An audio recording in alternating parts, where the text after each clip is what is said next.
Era uma vez uma belíssima imperatriz.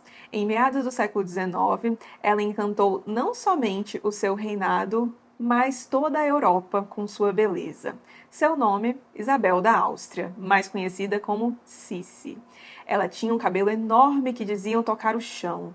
Era esbelta e encantadora. Mas por trás de tudo isso havia muito sacrifício. A Sissi tinha uma criada cuja única função era cuidar de seu cabelo, que levava cerca de um dia inteirinho para ser lavado. Ela também fazia muitas dietas, exercícios e, com 1,72 de altura, não tolerava pesar mais que 50 quilos e ter uma cintura com mais de 50 centímetros. Era obcecada com sua aparência e fazia tudo o que estava a seu alcance para estar sempre bela e jovem.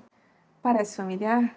Pois é, essas características definitivamente não eram exclusividades, não são, aliás, exclusividades da Sissi. Você, principalmente se for mulher, já deve ter visto aí inúmeras matérias, propagandas e coisas do tipo, com 5 dicas para ficar cada vez mais jovem, para aparentar ser jovem, como reduzir a flacidez, como disfarçar seus defeitos, como retardar o envelhecimento. E as pessoas têm recorrido cada vez mais a procedimentos estéticos, inclusive os próprios jovens, para atingir esses fins. E não é nada incomum que, ao chegar no consultório para fazer o seu procedimento, essas pessoas estejam portando fotos de celebridades ou influenciadores para mostrar o resultado que ela pretende atingir. Não é à toa que comenta-se por aí que as pessoas têm ficado cada vez mais parecidas entre si, e essa é uma dinâmica que é potencializada pelas redes sociais. Como as redes sociais afetam a percepção que nós temos da nossa própria imagem?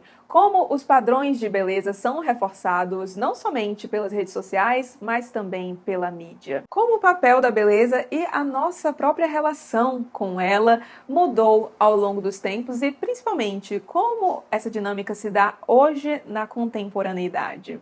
Esses são alguns temas que são abordados nesta HQ, na Sala dos Espelhos, de Liv Stromquist. E a HQ tem não somente título, mas também subtítulo: Autoimagem em transe ou beleza e autenticidade como mercadoria na era dos likes e outras encenações do eu. A Liv é uma quadrinista sueca que tem um estilo bastante peculiar. Ela costuma produzir HQs, histórias em quadrinhos, que mais parecem ensaios sob a forma de quadrinhos. Eu vou deixar uma filmagem passando aí na tela para que vocês possam ver que o quadrinho dela tem bastante texto e em sua obra ela costuma abordar temas atuais com bastante embasamento teórico. A Liv é cientista social, só que de uma maneira muito acessível e com bastante humor, um humor bem ácido, aliás. Aqui, Na Sala dos Espelhos, ela abre a discussão a partir das irmãs Kardashian Jenner, né? Acredito eu. Caso você não conheça essas irmãs, vou deixar aí uma foto delas na tela, mas são 5 irmãs, se não me falha a memória. Elas vêm de uma família muito rica e inicialmente quem ficou mais famosa foi a Kim, mas ao longo do tempo a fama foi se estendendo ao resto da família, até que chegou em seu ápice, imagino eu, na figura de Kylie Jenner, que é a caçula do clã. A Kylie é uma das pessoas mais seguidas do Instagram, tem não sei quantos milhões de seguidores, e a beleza dela virou uma espécie de fenômeno. Há pouco tempo, não sei se isso acontece ainda hoje em dia, mas eu lembro muito bem de ter visto um movimento há uns 5 anos, talvez, de todo mundo, e aqui generalizando, claro, querer ser igual a Kylie Jenner. Então, tinha vários tutoriais de como ficar parecido com a Kylie Jenner, como fazer a maquiagem da Kylie Jenner. Inclusive, Kylie Jenner, que não foi boba nem nada, pegou isso aí, esse desejo todo da galera, fez a sua própria marca de maquiagem, o que imagino que deve ter contribuído bastante para que hoje ela seja bilionária. E além dessa questão da maquiagem, tinha também as rotinas de exercícios da Kylie, como atingir o corpo da Kylie, procedimentos estéticos que a Kylie Jenner fez. Aí teve o boom de preenchimento labial, aquelas mulheres parecendo bem a boneca Bratz. Enfim, fato é que as pessoas ficaram obcecadas com a beleza de Kylie e queriam ficar parecidas com ela a todo custo. E aí, a Liv questiona aqui, por quê? Para entender isso, a Liv traz a teoria do filósofo francês René Girard. E, segundo o Girard, uma vez que o ser humano satisfaz as suas necessidades básicas, ele passa a desejar aquilo que os outros desejam. E isso, segundo ele, seria pelo fato de que o ser humano não sabe o que desejar. Então é como se ele meio que por osmose absorvesse o desejo de outras pessoas. E isso se daria até por questão de economia de energia, digamos, porque seria muito cansativo a gente ficar pensando o tempo inteiro, no que eu quero. Então seria mais fácil pra gente olhar ao nosso redor e utilizar algo que o Girard chama de mediador de desejo. E esse mediador pode ser uma celebridade, é bem comum que seja, inclusive, ainda mais com a dinâmica das redes sociais, a gente já chega lá, mas também pode ser um amigo próximo. Então é muito comum, principalmente entre mulheres, que, por exemplo, numa escola, em uma determinada turma, haja aquela menina que todo mundo quer ter o cabelo, todo mundo quer parecer com ela. Sabe aquela menina que sempre lança tendência, começa a usar alguma coisa, seja uma canetinha, e aí no dia seguinte todo mundo aparece com a canetinha também?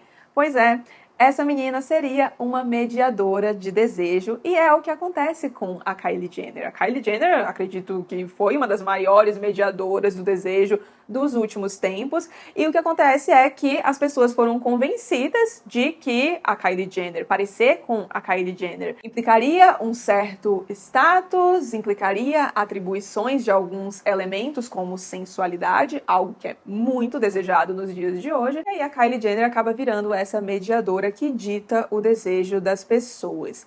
Só que a gente tem uma resposta a esse mediador. E, segundo Girard, isso muitas vezes se manifesta sob a forma de uma rivalidade mimética, ou seja, a pessoa começa a querer parecer com esse mediador de desejo a qualquer custo, quer não somente imitá-lo, mas também competir com ele, o que acaba gerando, algumas vezes, reações agressivas. E olha que interessante, Girard usa sua teoria do desejo mimético para explicar o surgimento do ideal da magreza e da anorexia, mas, na verdade, ela pode explicar a origem de qualquer ideal de beleza.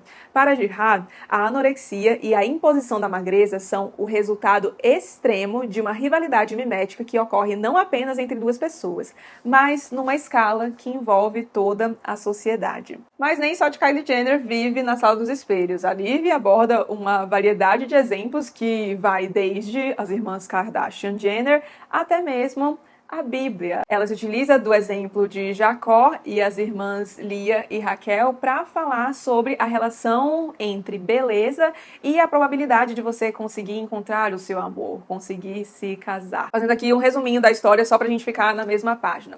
Jacó encontra Raquel e se apaixona. Raquel era linda, ele quer casar com Raquel e oferece seu trabalho, anos de seu trabalho, para que ele possa se casar com Raquel. Eis que Jacó fica lá trabalhando 7 anos, se eu não me engano, trabalhando lá arduamente. Completam-se os 7 anos e aí Jacó chega, e aí, sogrão, passa Raquel pra cá. O sogrão diz, espera aí, não é bem assim, você tem de se casar com a minha primogênita, que é Lia, conforme mandava o figurino. Mas, para Jacó, Lia não era tão bonita quanto Raquel, e ele quer muito casar com Raquel. Então, o seu futuro sogro propõe que ele trabalhe mais um tempo para que aí sim possa se casar com Raquel, mas antes tem de se casar com a Lia. E é isso que Jacó faz. E é daí que a Liv parte para falar da relação entre aparência física e amor. Só que ela ressalta que essa relação mudou ao longo dos anos e muda também de acordo com os sistemas sociais. Por exemplo, na época dos caçadores-coletores, o casamento era mais para formar vínculos, no sentido de fortalecer grupos, forjar alianças. Depois a gente pode falar da monarquia. E aí também tem essa questão da aliança envolvida, mas também muito da questão de riqueza. O casamento era visto como uma aliança política para expandir territórios, expandir domínios, expandir o poder financeiro do qual uma família dispunha. Muitos também, aí agora falando da classe média, viam o casamento nessa época como algo que tinha função econômica. Então você ascendia de nível social por conta de um casamento bem feito, nos parâmetros da época, claro. Só que pensem que nesses contextos, então, no casamento como aliança política, ascensão social, etc., pouco importava se a pessoa era bonita. Geralmente se olhava para a propriedade que ela tinha, para o poder do qual ela dispunha, então a beleza ficava em segundo plano. Isso para casamentos, claro que a gente tem aí diversas histórias, né, dos reis, por exemplo, que tinham amantes, e aí sim, para as amantes importava a beleza, mas pro casamento mesmo, isso não importava. Ou podia até importar como critério de desempate, a gente tem aí algumas histórias de reis também que tinham que casar com uma irmã, mas aí preferiram a outra irmã, acharam mais bonita. Inclusive isso aconteceu com a própria Cici, mas o principal critério era o poder mesmo, a aliança política que poderia ser feita através desse laço. Só que aí a Liv pega também o que se tinha em um outro tipo de sistema social à mesma época, que era o que se apresentava no Império Romano do Oriente, que era um estado teocrático mais centralizado, não tinha muito essa questão de briga pelo poder, o governante tinha uma posição mais segura, digamos, então ele podia se ater mais à aparência da sua escolhida, podia fazer aqueles bailes, reunir mulheres para que ele pudesse observar e escolher com base na aparência quem seria a sua esposa. Eu falei então do impacto do sistema social, mas a gente também tem um impacto da época. E, segundo a Liv, talvez nunca tenha havido uma relação tão forte entre amor, casamento e aparência como nós temos nos dias de hoje. Segundo a Liv, de certa forma, não há mais sentido prático ou necessidade em se casar com alguém, a não ser por amor e pela atração que o casal sente. Portanto, é evidente que se torna muito importante ser bonito / sexy, já que, de certa forma, é a única razão para ficar juntos. Aqui, generalizando, a gente sabe que definitivamente não é a única razão para que duas pessoas fiquem juntas, mas convenhamos que na sociedade de hoje em dia isso tem um papel muito grande, principalmente quando a gente pensa que muitos dos relacionamentos que são iniciados hoje em dia começam a partir de aplicativos como Tinder. E eu tava pensando em outro exemplo agora enquanto eu falava Tinder, mas eu acho que eu só sei do Tinder. Mas eu sei que tem outros aplicativos aí, é porque o Tinder é mais famoso, né? E eu nunca usei o Tinder, porque, né, quando eu comecei a namorar quem hoje é meu digníssimo, não existia nem WhatsApp, mas eu sei como funciona e aparentemente é uma espécie de menu, né? Você vê ali a aparência da pessoa, é o que mais importa, né? Tem a foto dela, geralmente as pessoas capricham na foto, e aí a definição de capricho pode variar um pouco, mas enfim, as pessoas costumam dar uma caprichada na foto que fica ali no perfil, tem uma breve descrição, mas convenhamos, nesses aplicativos o que importa mesmo é a foto da pessoa, e aí você pode dar um xizinho ou um checkzinho, é algo assim, não é? Bom, como eu disse, eu nunca usei, mas eu e Digníssimo já ficamos mexendo num de um amigo meu pra ver como é que a coisa funcionava e... Bom, felizmente não preciso recorrer a esse tipo de coisa, essa foi a conclusão. E aí, como tem uma relação muito forte entre ser bonito e receber amor, a pressão para que as pessoas se sintam inclinadas a perseguir cada vez mais a beleza é muito maior. E foi até bom que eu falei do Tinder, porque eu fiz um roteirinho base aqui, que está inclusive no meu colo, para eu não ficar falando para sempre e também para não esquecer de alguns pontos que eu queria abordar, porque eu acho que a partir do Tinder a gente consegue puxar uma discussão muito interessante que é abordada aqui, que é justamente a questão da aparência. No Tinder você está olhando a foto de uma pessoa, você vai bater um papo com ela depois, né? Mas inicialmente você olha para foto. E o que a gente tem na foto? A gente tem a aparência de alguém. E aí a Liv traz para a discussão a musa da minha vida, Susan Sontag. Segundo Susan Sontag, a câmera terminou por promover uma brutal ascensão do valor das aparências. Como a câmera as registra, prestem atenção. Ou seja, o que importa não é a aparência da pessoa, mas a sua aparência na foto. Eu acho que todo mundo aí já deve ter, ou boa parte pelo menos, né, pra não generalizar tanto, acho que muita gente aí já viveu uma situação do tipo, você olha pra alguém e essa pessoa é linda, só que aí você vê uma foto dela e fala, putz, é tão bonita, mas não é fotogênica. Ou seja, é quase como se a beleza da pessoa fisicamente, pessoalmente, não significasse nada, porque se não sai bem na foto, de que adianta? E outro ponto interessante que a Liv traz aqui sobre isso, agora usando uma outra teórica, que é a Naomi Wolf, é a ideia de que a padronização da beleza teria se potencializado justamente quando começaram a surgir as formas de retratos, e nem precisava chegar até a câmera. Tinha a pintura antes, que visava retratar de forma fidedigna alguém, e aí essa pintura se popularizava no lugar, tipo, meu Deus, que mulher linda, essa mulher que está sendo retratada aqui.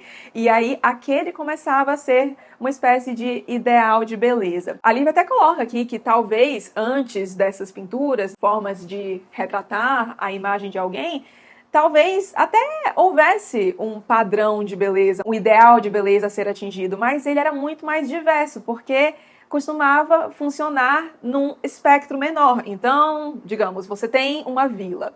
E aí, nessa vila, tem uma menina que é considerada a menina mais bonita da vila. Aí, numa outra vila, a gente também tinha a menina mais bonita do pedaço. Mas podia acontecer de você pegar essas duas meninas e, por mais que elas fossem consideradas as mais lindas de suas vilas, elas poderiam ser completamente diferentes entre si. Então, uma poderia ser gorda, outra magra, uma alta, outra baixa, uma ruiva, outra loira, morena, sei lá, os padrões de beleza eram mais diversos. E com o retrato e principalmente com o advento da fotografia, isso muda ainda mais se a gente pensar nas redes sociais, onde a nossa comunicação ocorre principalmente por meio das fotos. E a minha intenção com este vídeo definitivamente não é esgotar este quadrinho, até porque eu quero que vocês leiam, e aí para isso eu não vou fazer um resumo ou algo do tipo dele inteiro, porque, né, senão porque vocês leriam. Mas eu queria destacar um último ponto aqui, sobre o qual acredito que nunca tinha pensado, mas acho que faz muito sentido em alguns pontos, que é a comparação entre beleza. Na verdade, não é nem comparação, é como a beleza se insere na lógica capitalista. Porque na lógica capitalista a gente tem muito essa ideia de ascendente, né? Então a única direção é para cima, tudo cresce, a economia sempre tem que crescer, os investimentos tendem a aumentar, você tem que conseguir ter mais dinheiro, juntar cada vez mais dinheiro. E aí é meio que essa lógica do sempre para cima que guia a nossa vida. Só que a beleza, como é entendida nos dias de hoje, aí, claro, pode ter a discussão de mas o que é beleza? Beleza subjetiva? Não é o propósito deste vídeo, pelo menos nesta minha apresentação aqui. A gente pode falar sobre isso nos comentários, mas no vídeo eu vou escolher as minhas batalhas. E a batalha do momento é: a gente tem dificuldade, então, de colocar a beleza nessa visão, sob esse olhar, porque a beleza, de novo, como é enxergada nos dias de hoje, não é algo ascendente. É algo que, ok, vai ascendendo até certo ponto, atinge o seu pico, o seu ápice,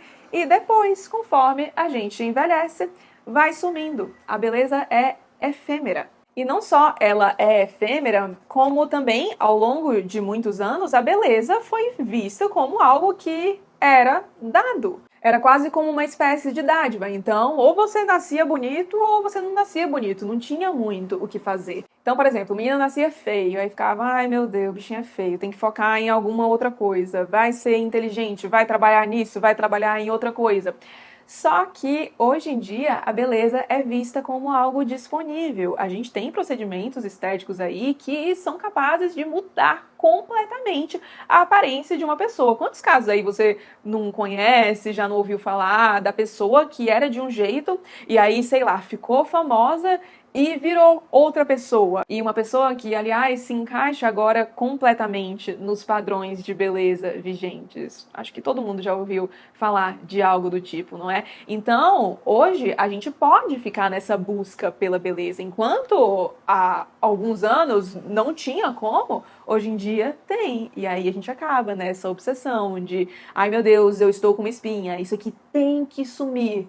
Uma ruga, preciso resolver isso, fazer botox. Ai, meu nariz tá feio, posso resolver isso também. E a gente pode até fazer uma conexão com algo que a gente discutiu no comecinho deste vídeo, que é algo que a gente tem no começo deste quadrinho. Que é, aqui a gente tem acesso aos maiores mediadores do desejo do mundo de maneira muito fácil. É só pegar o seu celular e tá ali na palma da sua mão. Então você tem muito com o que se comparar. Sério, isso aqui é sensacional. Me fez pensar sobre tanta coisa. Vou dividir alguns questionamentos com vocês, inclusive, já já. Mas só queria fazer uns adendos. Aqui a autora, obviamente, não esgota o tema, ela foca mais em algumas frentes específicas. Por exemplo, na questão dos relacionamentos, a gente tem um foco bastante grande aqui entre relacionamentos, na verdade, relacionamentos heterossexuais. E eu queria ter visto um pouco de como funciona, por exemplo, numa dinâmica homossexual, porque talvez a gente tenha alguns elementos divergentes, acho que seria legal pensar sobre isso. Lembrando que a Liv também é uma mulher muito provavelmente privilegiada, né? É europeia, branca, etc. Vem de um país desenvolvido, então você pode ler algumas coisas aqui e ter certo tipo de estranhamento por não sentir conexão com a sua realidade, mas acho que de forma alguma, mas nossa, de forma alguma mesmo, isso invalida a leitura deste material. Isso aqui é excelente, fornece muito pano para manga e te faz pensar sobre coisas que, na minha opinião, são essenciais, dada essa dinâmica maluca que a gente vive hoje em dia de redes sociais. E eu queria compartilhar com vocês, de preferência, antes que o sol se ponha completamente, alguns pensamentos que me ocorreram durante a leitura. Primeiro ponto que me fez... O bom da Liv é isso, porque eu leio as coisas que ela escreve, eu já li todos os quadrinhos dela que foram lançados aqui no Brasil, e ela sempre faz com que eu me aprofunde, preste mais atenção em coisas que já vinham me causando certo incômodo. E o primeiro ponto aqui, então, eu acho que a gente definitivamente tem que assumir uma abordagem mais crítica, e aí falando principalmente para mulheres, em relação a essas tendências, principalmente quando elas dizem respeito a alguma intervenção que pode mudar o seu corpo para sempre. Inclusive, isso está acontecendo com as próprias Kardashians, né? Não sei se é mais algo tão atual, mas eu lembro de ter visto ano passado, ano retrasado, uma notícia de que elas estão emagrecendo. Então eu sei que a Kim, a própria Kyle, né, tinham essa coisa do corpão, da bunda enorme, não eram tão magras assim. Então muita gente foi atrás de ter um corpo com mais curvas e agora parece que a moda é um corpo mais magrinho de novo e as próprias Kardashians estão vivendo este momento. Não sei se todas, tá? Eu tô falando muito das que estão mais em evidência aqui, que são a Kim e a Kyle, acredito eu. Não acompanho muito, como acho que alguns já devem ter percebido. E vez ou outra eu leio algumas coisas sobre esses movimentos, assim, procedimentos estéticos, e me choca ver como muitas entram nisso de vez, então colocam preenchimento, mudam completamente o rosto pra ficar parecida com determinada famosa, só que aí depois a famosa muda de ideia, decide que aquilo não é legal. Eu vi até uma notícia de que a Kyle se arrepende de todos, não de todos, mas se arrepende de procedimentos que ela fez no rosto dela. E aí eu fico pensando, meu Deus, com certeza deve ter tido uma menina que deu sangue, juntou um dinheirinho pra ficar igual a Kyle, e aí agora a Kyle decidiu que aquilo não é mais bonito e ela tem muito dinheiro, então ela simplesmente pode moldar a aparência dela ali do jeito que ela quiser, né? Mas nem todo mundo pode fazer isso. Então, eu acho que isso é um ponto a se pensar. Eu espero, inclusive, que adolescentes estejam assistindo a esse vídeo, porque eu lembro que, nossa, durante a minha adolescência, era o sonho de muitas amigas minhas colocar o tal do silicone, né? Ai, quando fizer 18 anos, que tinham muitos pais que não deixavam, né? Quando tiver dinheiro, eu vou colocar silicone, colocar peitão, não sei o quê. E, de verdade, hoje, eu ia dizer todas, mas tem uma que não. Mas, praticamente todas as minhas amigas dizem que ainda bem que não colocaram silicone, porque hoje elas teriam se arrependido amargamente disso. E, bom, eu nunca quis colocar silicone, mas eu tenho um exemplo para dar, que é, quando eu era muito pequenininha, travessa que era, eu caí na rua brincando de esconde-esconde e eu caí em cima de uma garrafa de vidro, acabei ficando com uma baita cicatriz no joelho, tive que fazer ponto não foi feito de uma maneira muito legal, enfim, a cicatriz ficou maior do que deveria ficar, ficou meio grande. e, na minha opinião, feia. Só que eu me incomodo. É uma cicatriz no joelho, e, gente, eu lembro de me incomodar tanto com isso. A minha mãe, se estiver assistindo a este vídeo aqui, deve lembrar disso, porque eu falava, quando eu crescer, eu fazer uma cirurgia plástica no meu joelho. Gente, olha que maluquice, né? Porque eu devia ter, sei lá, uns 10 anos quando eu falava esse tipo de coisa. Fazer cirurgia no joelho, porque eu não quero isso, é muito feio. Nossa, hoje em dia, eu acho até engraçado quando eu presto atenção na cicatriz, sabe? Quando eu vejo, eu fico, olha, meu Deus, é verdade, eu tenho essa cicatriz, né? Porque é isso, acabou se tornando algo tão irrelevante, tão, né, aquela coisa, a beleza da maturidade. Esse é um ponto que eu queria colocar, espero que adolescentes estejam assistindo aí e ouvindo isso, porque é algo que eu gostaria de ter ouvido quando eu era mais nova. Ainda mais na adolescência, né, que eu acho que é a época mais cruel pra gente, que estamos sempre nos comparando aí uns com os outros. Acho que isso, pelo menos assim, na minha bolha, eu sinto que diminuiu com o passar dos anos, mas na adolescência é um negócio complicado mesmo, né? Outro ponto, a Liv acaba não discutindo isto aqui, mas eu acho que é uma discussão que dá pra gente puxar, dado que envolve muito a aparência nas redes sociais, que é a questão dos filtros. Para quem não usa Instagram, aí existe uma coisa no Instagram chamada filtro. E não é filtro assim de foto, sabe, que você muda a cor, tem isso também. Mas os filtros que mais são utilizados, principalmente por mulheres, são filtros que alteram a cara da pessoa, em um modo bem grosseiro aqui, de algum jeito. Seja deixando as bochechas mais altas, a bochecha mais marcada, o maxilar mais desenhado, o nariz mais fino, a sobrancelha um pouco mais alta. E eu lembro de que eu já usei esse tipo de filtro, não para mudar as minhas feições, mas eu usava.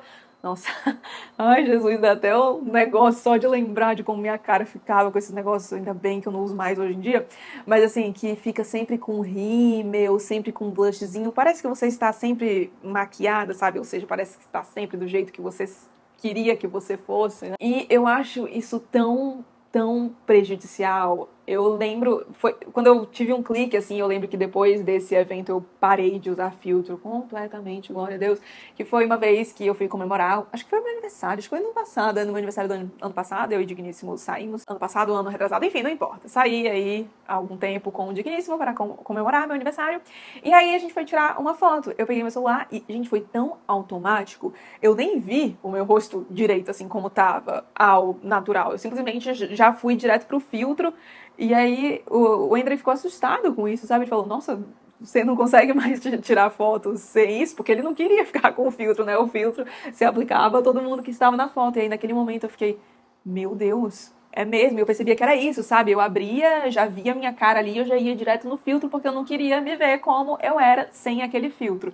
Então, um ponto aí pra gente pensar também, porque esses filtros, inclusive, costumam fazer com que a nossa aparência, de algum modo, se assemelhe a esses tais mediadores do desejo. E já que a gente está falando de filtro, eu queria falar de um outro tipo de filtro, que é um filtro que eu costumo aplicar bastante na minha vida, que é o filtro de quem você vai seguir. Porque eu acho que tem momentos mais delicados, né, pra gente.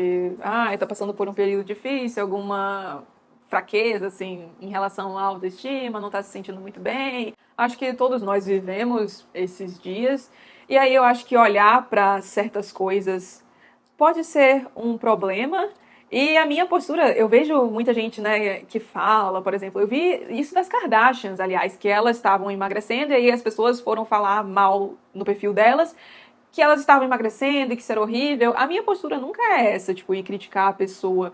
Mas, assim, a pessoa tá me fazendo mal de alguma forma, eu penso, ok, eu vou parar de seguir por um tempo, ou parar de seguir de vez também, porque eu acho que o foco é mais no que a gente pode resolver de forma imediata, sabe? Então, eu tento focar mais nisso e eu acho que é importante a gente fazer esse filtro, ver se quem a gente segue está alinhado com alguns valores que são importantes pra gente. Não precisa estar 100% alinhado, tá? Pelo amor de Deus. Mas, assim, em alguns pontos-chave, eu acho que pode ser legal, sabe? Seguir pessoas que costumam valorizar as mesmas coisas ou pelo menos coisas parecidas, algumas, com o que você valoriza, né? Um outro ponto que eu tirei aqui de reflexão, e a Lívia até chega a falar um pouquinho sobre isso aqui, não com essas palavras especificamente, mas é a questão da positividade, do excesso de positividade nas redes, porque esse culto à aparência acaba gerando uma reação de algumas pessoas, que é, e todo mundo posta foto só perfeito, né, bonitinho, maquiado, então eu vou postar fotos sem maquiagem, chorando. Só que isso em excesso pode ser ruim também, mas às vezes eu acho que é importante, sabe? Diminuir um pouco essa positividade das redes, porque é isso, né? Muitas vezes você entra no Instagram e aí é isso, parece que a vida de todo mundo é perfeita, só a sua que é terrível, tá todo mundo viajando e você tá aqui sem dinheiro pra nada. Então, eu particularmente gosto de ver, não que eu goste de ver as pessoas passando perrengue, mas é que eu acho que é importante que os influenciadores falem um pouco das dificuldades da vida também, sabe? Porque eu acho que, por mais que eu não goste de ver desgraceira acontecendo na vida das pessoas, gosto de desgraceira nos livros, mas na vida das pessoas talvez não, eu acho que é importante ter essa consciência de que a gente não tá vendo toda a vida da pessoa, que todo mundo tem os seus problemas e, de novo, a questão da aparência, né? O que a gente vê nas redes é um recorte, é a aparência, um reflexo do que seria a vida de alguma pessoa, mas a gente não conhece o todo. O que vocês pensam sobre isso, aliás? E aí, talvez agora eu esteja fugindo um pouco do tema da HQ, mas eu fico pensando nesse ponto, porque eu sei que muitas vezes as pessoas entram na rede social meio que para espairecer, né? E aí, justamente, pode ser bom encontrar esse ambiente super feliz e não clicar lá no seu influenciador favorito e ver ele reclamando da vida. Mas eu acho importante, às vezes, que esses movimentos aconteçam. O que vocês pensam sobre isso? Deixem aqui nos comentários. E para finalizar, eu acho que as redes sociais são ferramentas incríveis. De verdade, eu sei que tem uns pontos muito ruins, principalmente o Instagram. Eu acho que essa dinâmica de comparação, né, é especialmente forte no Instagram, por ser uma rede pautada em aparência mesmo, né, a foto que você posta, etc. Apesar de que isso acontece em outras redes também, mas eu acho que no Instagram é bem mais pronunciado. Mas eu acho que é importante que a gente saiba focar em outras coisas além de aparências. Eu já aprendi tanta coisa legal no Instagram, já tirei tanta coisa útil, já conheci tanta gente legal. Então, é triste ver que uma ferramenta que pode ser utilizada para tanta coisa boa acaba, por conta dessa dinâmica maluca em que a gente vive, sendo utilizada para a base de comparação, né, para fazer com que as pessoas fiquem cada vez mais insatisfeitas com a própria aparência, busque aí por um ideal de beleza que muitas vezes é impossível de ser atingido. E eu acho que é interessante que a gente foque em outras coisas. A Liv não discute bem isso aqui, mas eu tô falando aqui dos questionamentos que eu me fiz, né? Tô propondo aí algumas reflexões para vocês a partir da minha leitura do livro, que é a confiança. Eu fiquei pensando, acho que as pessoas que eu mais admiro, assim, as pessoas mais confiantes que eu conheço, não necessariamente são as pessoas mais bonitas que eu conheço. Aliás, muitas vezes elas não chegam nem perto de ser as pessoas mais bonitas que eu conheço, mas elas têm tantas outras qualidades que eu admiro. E mais que a beleza, inclusive, porque a beleza acaba que é isso, né? É uma casca. E aí talvez esse seja até um problema de se relacionar com alguém só porque você acha esse alguém bonito, né? Costuma ser um pontapé inicial, mas depois a pessoa tem que ter alguma coisa, né? Muitas vezes para que você continue sentindo atração por ela, ainda que não seja aquela atração física, mas nossa, isso aqui dava papo para outro vídeo. Leiam, aliás, o A Rosa Mais Vermelha Desabrocha, que também é da Liv, que fala